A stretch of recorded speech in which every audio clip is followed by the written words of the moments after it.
Tata sons समेत 165 billion dollars के कारोबार का नया मालिक कौन होगा? रतन टाटा ने एक इंटरव्यू में एतराफ़ किया था कि अक्सर ऐसा होता था कि महीना खत्म होने से पहले मुझे अपने दोस्तों से पैसे उधार लेना पड़ते थे। रतन टाटा का शुमार हमेशा इंडिया के सबसे मोतबर सनतकारों में होता था। हिंदुस्तान की खुशकिस्मती थी कि वहां पर रतन टाटा जैसा इंसान पैदा हुआ। रतन टाटा जिंदगी भर गैर शादीशुदा रहे। भारतीय अदाकारा सिमी अग्रवाल समेत मुख्तलिफ औकात में उनके खवातीन से ताल्लुकात के किस्से सामने आए। वीएलसी पॉडकास्ट में डॉक्टर नासिर बेग के साथ आपकी खिदमत में हाजिर हैं। अस्सलाम वालेकुम। भारत के सनती शोबे की मारूफ सादा मिजाज शख्सियत रतन टाटा 9 अक्टूबर को मुंबई के अस्पताल में इंतकाल कर गए। अपने इंतकाल से 2 रोज कबल 86 साला बिजनेस टाइकून ने अपने इंस्टाग्राम और एक्स पर पैगामात में अपनी सेहत के हवाले से गर्दिश करने वाली इत्तलात को बेबुनियाद करार दिया था और कहा कि उम्र की वजह से तिब्बी मुआयना चल रहा है। मगर 2 दिन बाद ही मौत ने उन्हें आ घेरा। उनकी वफात का ऐलान पारसी खानदान के भारतीय बिजनेस टाइकून टाटा ग्रुप ने किया, जिसका भारत के बड़े कारोबारी ग्रुपों में शुमार होता है। टाटा सन्स के चेयरमैन एन चंद्रशेखरन ने मौत की तस्दीक करते हुए एक पोस्ट में लिखा, नुकसान के गहरे एहसास के साथ ये इत्तला दी जाती है कि हम मिस्टर रतन न्योल टाटा को अलविदा कहते हैं, जो वाकई एक गैर मामूली रहनुमा थे और जिनकी बेपनाह शराकत ने न सिर्फ टाटा ग्रुप को बल्कि हमारी कौम के ताने बाने को भी तश्कील दिया है। रतन टाटा 1991 से 2012 तक 20 बरस से ज़ायद अरसे तक टाटा ग्रुप के चेयरमैन रहे। बाद में उन्हें टाटा सन्स और दीगर ग्रुप कंपनियों का चेयरमैन एमरेटिस नामजद किया गया, जिनमें टाटा मोटर्स और टाटा स्टील भी शामिल हैं। अपनी क़यादत के दौरान रतन टाटा ने ग्रुप को वुसअत देते हुए बैरून मुल्क सरमायाकारी में भी इजाफा किया और अपने कारोबार को 6 बर्र-ए-आज़मों के 100 से ज़्यादा ममालिक तक फैलाया। इस ग्रुप का सालाना रेवेन्यू 100 अरब डॉलर से ज़ायद है। टाटा सन्स ने 2023-24 में 165 बिलियन डॉलर्स की आमदन रिकॉर्ड की, जो पाकिस्तान की जीडीपी से भी कहीं ज़्यादा है, जबकि टाटा ग्रुप में मजमूई तौर पर 6 लाख से ज़ायद मुलाजमीन काम करते हैं। रतन टाटा की ज़ेरे क़यादत ग्रुप ने बड़े फलाही मंसूबों के साथ साथ लोगों की इमदाद के प्रोग्रामों में भी बड़ी सरमायाकारी की, जिसकी ताज़ा तरीन मिसाल भारत में कोविड की वबा फैलने पर सामने आई। जब वबा फैली तो रतन टाटा ने फौरी तौर पर टाटा ट्रस्ट से 500 करोड़ और टाटा कंपनियों के ज़रिए 1000 करोड़ भारतीय रुपए दिए ताकि इस वबाई अमराज को लॉकडाउन के माशी नताइज से निपटा जा सके। साथ ही साथ रतन टाटा पहले शख्स थे जिन्होंने अपने लग्जरी होटल्स की चेन में से जितने भी होटल्स थे उनको डॉक्टरों और हेल्थ वर्कर्स की रिहाइश के लिए इस्तेमाल करने की पेशकश की, जो खुद को शदीद खतरे में डालकर इंसानियत की खिदमत कर रहे थे। भारत में उनके इंतकाल पर शोक की फिजा है।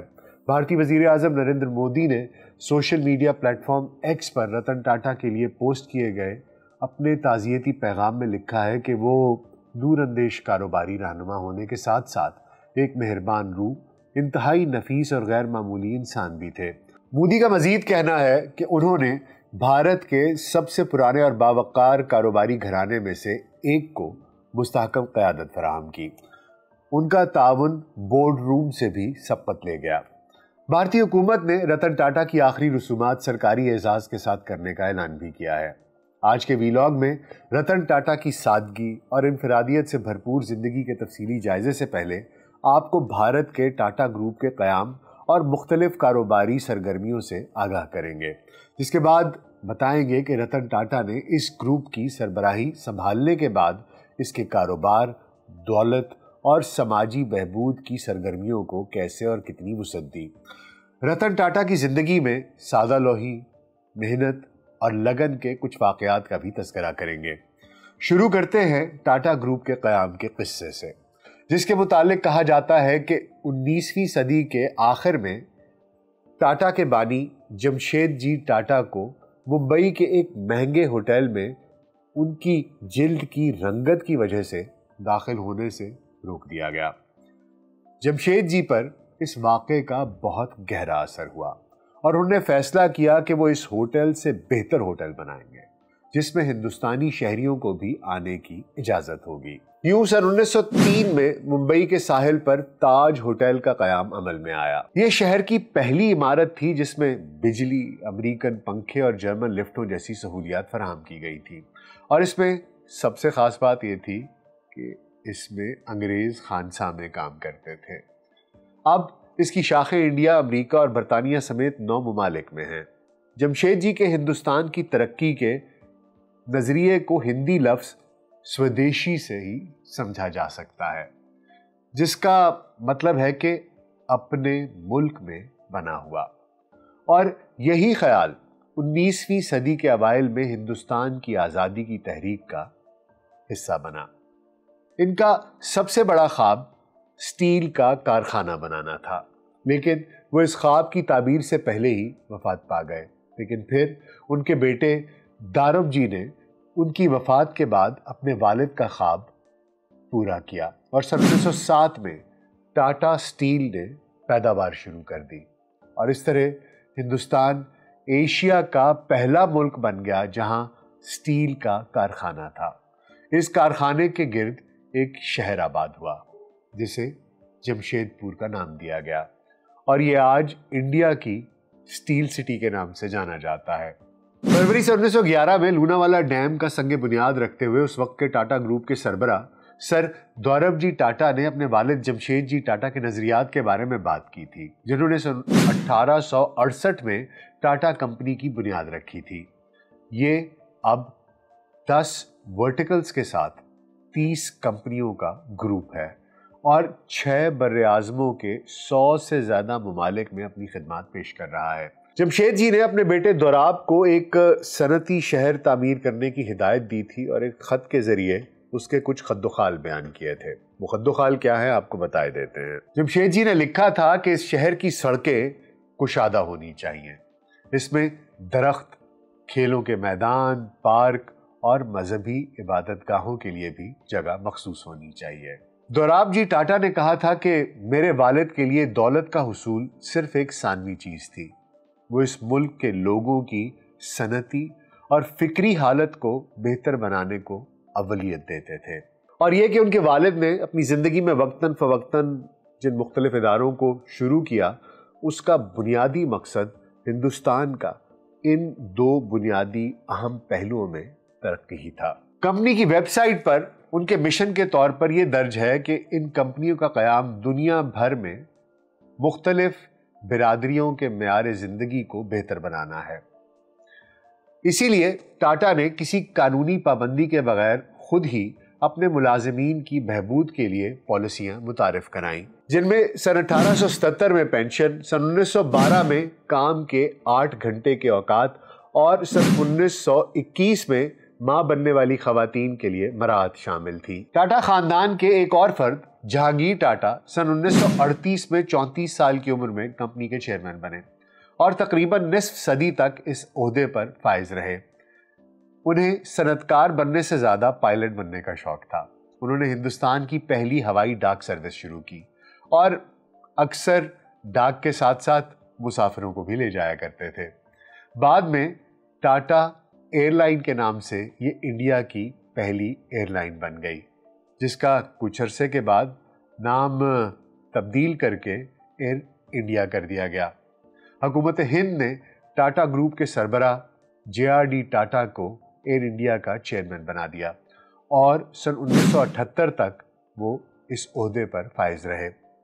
अब बात करते हैं जहांगीर टाटा उर्फ JRD टाटा के जानशीन बनने वाले रतन टाटा की।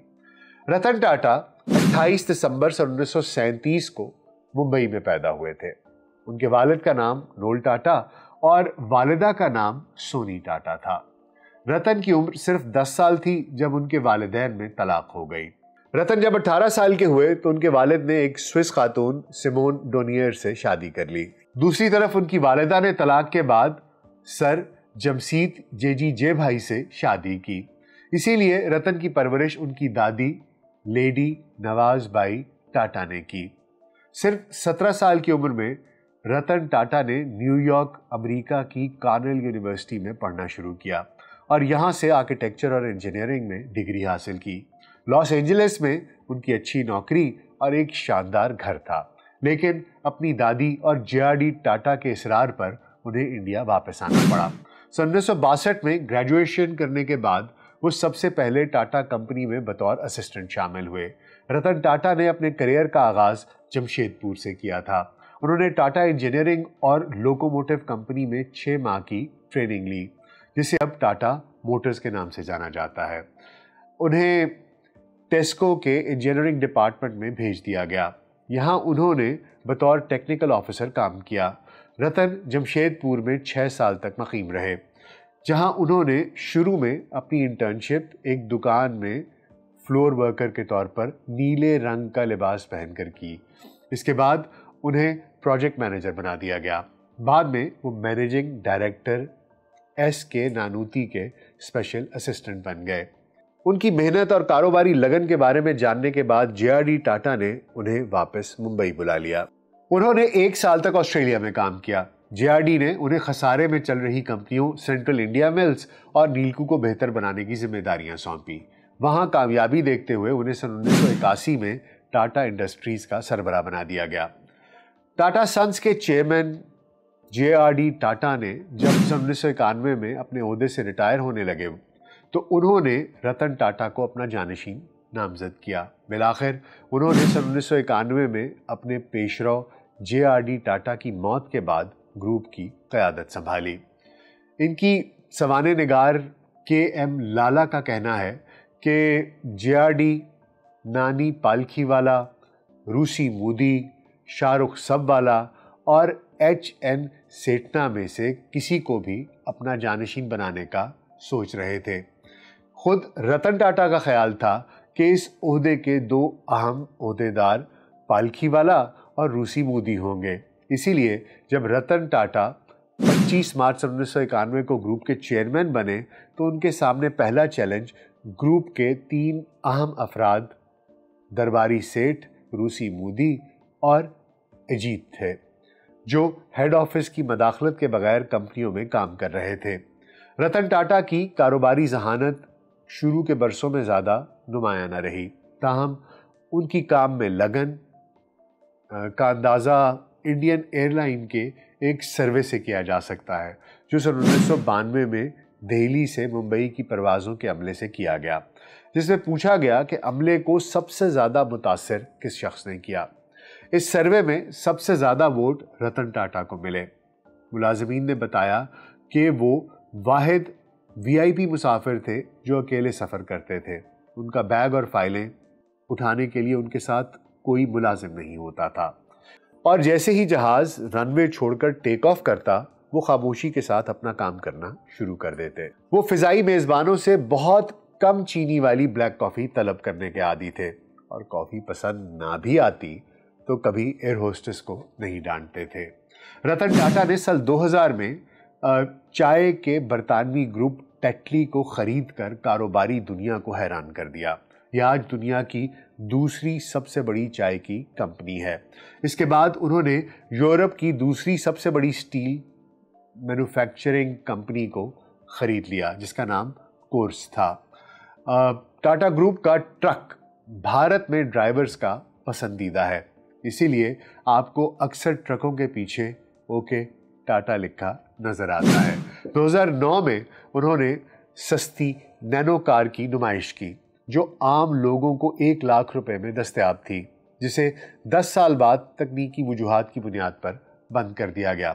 इसी तरह वो 10 साल कबल एक और तल्ख तजर्बे से भी गुजर चुके थे, जब उन्होंने भारत में तैयार की गई पहली कार इंडिका मुतारिफ कराई, मगर वो नाकाम रही, जिस पर उसे फ़रोख्त करने के बारे में उन्हें सोचना पड़ा और इस पर वो मजबूर हो गए।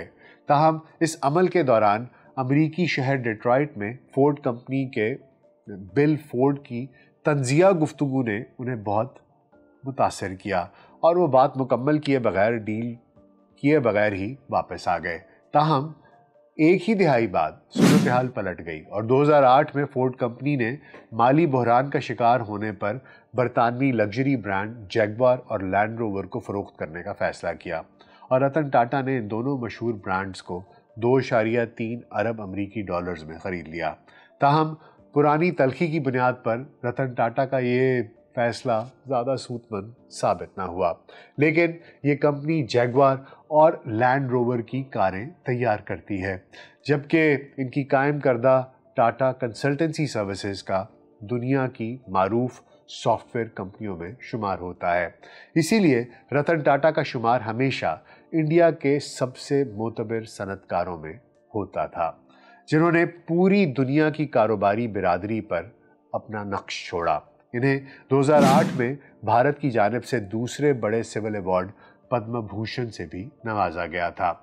अब कुछ बात करते हैं रतन टाटा की ज़ाती ज़िंदगी और सादगी के कुछ किस्सों के बारे में। सबसे पहले हैरानकुन बात यह है कि रतन टाटा ज़िंदगी भर गैर शादीशुदा रहे। उनकी अमरीकी गर्लफ्रेंड भी जब वो अमेरिका से वापस इंडिया आए तो वो भी उनके साथ इंडिया आई थी, लेकिन वो यहाँ की ज़िंदगी से हम-आहंग ना हो सकी और वापस अमेरिका चली गई। इसी तरह भारतीय अदाकारा सिमी अग्रवाल समेत मुख्तलिफ औकात में उनके ख़वातीन से ताल्लुकात के किस्से सामने आए, ताहम उन्होंने शादी नहीं की। उनके पसमानदगान में एक भाई जिमी टाटा और उनकी वालिदा की जानिब से 2 सौतेली बहनें हैं। उनका एक सौतेला भाई नोल टाटा भी है, जो ट्रेंट के चेयरमैन हैं। रतन टाटा लाइसेंस याफ्ता पायलट थे और वो बाज़ औक़ात कंपनी के जहाज़ भी उड़ाया करते थे। ज़्यादातर इंडियन अरबपतियों के मुकाबले में रतन का तर्ज ज़िंदगी बहुत ही सादा था। कोलाबा मुंबई में समुंदर के सामने वाला घर उनके मिजाज और सादगी की कासी करता है। रतन टाटा ने एक इंटरव्यू में एतराफ़ किया था कि अमेरिका क़याम के दिनों में रिज़र्व बैंक ने बैरून मुल्क तालीम हासिल करने वालों को बहुत कम गैर मुल्की करेंसी भेजने की इजाज़त दे रखी थी। मेरे वालिद कानून तोड़ने के मूड में नहीं थे, इसलिए उन्होंने मेरे लिए ब्लैक में डॉलर ख़रीदने से इनकार कर दिया। चुनांचे अक्सर ऐसा होता था कि महीना ख़त्म होने से पहले मुझे अपने दोस्तों से पैसे उधार लेना पड़ते थे और कुछ इजाफी पैसे कमाने के लिए बर्तन भी धोने पड़ते थे। ताहम ये मामूलात अमेरिका में क़याम के लिहाज से फ़ायदेमंद भी रहे, क्योंकि मेरे साथी मेरे अमीर घराने से ताल्लुक़ के बारे में ज़्यादा ना जान सके। रतन टाटा पालतू जानवरों, ख़ास तौर पर कुत्तों से मोहब्बत करते थे। इसके पेश नज़र टाटा ग्रुप के हेडक्वार्टर्स मुंबई हाउस ने आस पास के आवारा कुत्तों के लिए एक रिहाइश और खुराक का ख़ास इंतज़ाम किया था। एक इंटरव्यू में टाटा ट्रस्ट के उस वक्त के CEO आर वेंकटरामन उनसे टाटा की कुर्बत के बारे में पूछा गया तो उन्होंने कहा कि चेयरमैन के करीब सिर्फ 2 लोग थे, टीटू और टैंगो। ये दोनों जर्मन शेपर्ड कुत्ते थे जो उनके घर में टाटा के साथ रहते थे। अगर वो मुंबई में होते तो अपना वीकेंड अलीबाग में अपने फार्म हाउस पर गुजारते। इस दौरान उनके साथ उनके कुत्तों के अलावा कोई नहीं होता था। उन्हें ना सफ़र का शौक़ था और ना ही तकरीर करने का। वो नमूदो नुमाइश से दूर थे। इन कुत्तों से रतन टाटा की मोहब्बत का एक बहुत मशहूर किस्सा भी है और दिलचस्पी है, आपको वो सुनाए देते हैं। हुआ कुछ यूँ कि 6 फरवरी 2018 को बरतानिया के शहजादा चार्ल्स ने बकिंगम पैलेस में रतन टाटा को Rockefeller foundation life time achievement award देना था, लेकिन तकरीब से चंद घंटे कबल रतन टाटा ने मुंतज़मीन को आगाह किया कि वो नहीं आ सकते, क्योंकि उनका कुत्ता टीटू अचानक बीमार हो गया है। जब प्रिंस चार्ल्स को ये कहानी सुनाई गई तो उन्होंने कहा कि ये एक हकीकी आदमी की पहचान है। इसी तरह बॉलीवुड सुपरस्टार अमिताभ बच्चन की भी रतन टाटा के साथ कुछ यादें वाबस्ता हैं। अमिताभ बच्चन का कहना है कि एक दफ़ा फ़िज़ाई सफ़र के दौरान उनके साथ सादा से कपड़ों में बैठे एक खामोश तबाह शख्स ने उनकी तवज्जो खींच ली, क्योंकि अक्सर तजर्बात के बरक्स वो मुझ जैसे सुपरस्टार में कोई ख़ास दिलचस्पी नहीं दिखा रहा था, बल्कि खामोशी से अपने काम में मगन था। जब मैंने उससे कुछ मुकालमा शुरू किया तो भी वो मुख्तसर जवाब देता रहा। बॉलीवुड फिल्म इंडस्ट्री से मुताल्लिक भी उसकी मालूमात कुछ ज़्यादा न थी। अमिताभ का कहना था कि मेरी जानिब से अपना तारुफ कराने और बॉलीवुड के मुताल्लिक बातचीत पर उन्होंने कुछ दिलचस्पी ली और मेरे पूछने पर जब अपना तारुफ कराया तो मैं हैरान रह गया। वो मारूफ सनतकार रतन टाटा थे। अमिताभ का कहना है कि उस दिन उन्हें अंदाज़ा हुआ कि असल बड़ा आदमी क्या और कैसा होता है। ताहम इस वाक़े का ही शायद एक दूसरा रुख भी सामने आया जब रतन टाटा ने 2004 में अमिताभ के शरीक प्रोड्यूसर की हैसियत से बॉलीवुड के शहंशाह की फिल्म एतबार रिलीज़ की तो वो नाकाम रही। इस नाकाम तजर्बे के बाद मिट्टी को छूकर सोना बनाने वाले रतन टाटा ने दोबारा कभी बॉलीवुड का रुख नहीं किया। रतन टाटा की मौत के साथ ही ये सवाल भी गर्दिश करने लगा है कि टाटा सन्स समेत 165 बिलियन डॉलर्स के कारोबार का नया मालिक कौन होगा। भारतीय मीडिया की रिपोर्ट्स के मुताबिक रतन टाटा के सौतेले भाई नोएल टाटा को ग्रुप की मुख्तलिफ कंपनियों में शमूलियत की वजह से उनके जानशीन के तौर पर देखा जा रहा है, जो टाटा ग्रुप के मीरास को आगे बढ़ा सकते हैं। वाज़ेह रहे कि रतन टाटा के छोटे सगे भाई जिमी टाटा ख़ानदानी कारोबार में शामिल नहीं हैं। उन्होंने खुद को लाइमलाइट से दूर रखा हुआ है। रतन टाटा के भाइयों के अलावा उनके चंद दीगर कज़न्स भी टाटा ट्रस्ट के चेयरमैन की कुर्सी की दौड़ में शामिल हैं। इनमें महली मिस्त्री पालुंजी, शाहपुर मिस्त्री और नोएल टाटा के तीनों बच्चे शामिल हैं। रतन टाटा एक बहुत बड़ा कामयाब बिजनेसमैन होने के साथ साथ एक बहुत ही ज़हीन इंसान थे और इंसानी दर्द रखने वाला इंसान था। उसने अपने मुल्क के लिए, अपने लोगों के लिए, अपने कारोबार के लिए बहुत काम किया। मेरा ख्याल है कि ये हिंदुस्तान की खुशकिस्मती थी कि वहाँ पर रतन टाटा जैसा इंसान पैदा हुआ। इसके साथ साथ अगर फ्लिप साइड को देखूं, पाकिस्तान में एक भी ऐसी शख्सियत नहीं हुई। ये वो लोग थे जो कारोबार की अहमियत को जानते थे, लेकिन जैसे कि जमशेद भाई का कॉल है कि असल चीज़ आपका विजन होता है। असल चीज़ वो नहीं जैसा कि हमारे एक वज़ीर ने एक मुशीर ने वज़ीर आज़म साहब से कहा था कि आपका विजन है, वैसा विजन नहीं। एक हकीकी विजन, वो विजन जिससे आने वाली नस्लों का मुस्तकबिल संवर जाए, जिसमें आपका मतमा नज़र ये हो कि आपने सही काम करना है, ऐसा काम करना है जिससे सब लोगों की तरक्की हो। पैसा बाय प्रोडक्ट के तौर पे आपको मिलता है और इतना मिलता है कि शायद जो लोग पैसे के पीछे भाग रहे होते हैं वो भी देखकर हैरान हो जाते हैं। मुझे हिंदुस्तान के लिए भी दुख होता है कि आज के हिंदुस्तानियों ने अंबानी देखा है, जिसकी छिछोरी हरकतें हमको अक्सर दिखाई देती रहती हैं। इतना बड़ा घर, दुनिया का सबसे बड़ा घर, ये वो, बच्चे की शादी हो रही है, अरबों डॉलर लगा रहा है। बहरहाल हर एक इंसान की अपनी ज़िंदगी है, उनका पैसा है, हमारी तरफ से आग लगाएं। लेकिन जिन लोगों में किरदार होता है, कैरेक्टर होता है, वो शायद रतन टाटा जैसे ही होते हैं। ऐसे लोग जो अपने मुल्क, अपने कौम, अपने लोगों, अपनी बिरादरी, अपने आवाम के लिए कुछ कर जाते हैं। आने वाली नस्लें उन्हें याद भी करती है, दुआएं भी देती हैं और उनके लगाए हुए पौधों के फल भी खाती हैं। रतन जी, इस दुआ के साथ कि आप जहाँ कहीं भी रहें आपके लिए आसानियाँ हों, आपकी अगली मंजिलें आसान हों, आपके लिए दुआ ही की जा सकती है। और हिंदुस्तान के लिए यकीनी तौर पर आज एक अफसोसनाक दिन है। उम्मीद है आपको आज का पॉडकास्ट पसंद आया होगा। अपना बहुत ख्याल रखिएगा। शुक्रिया।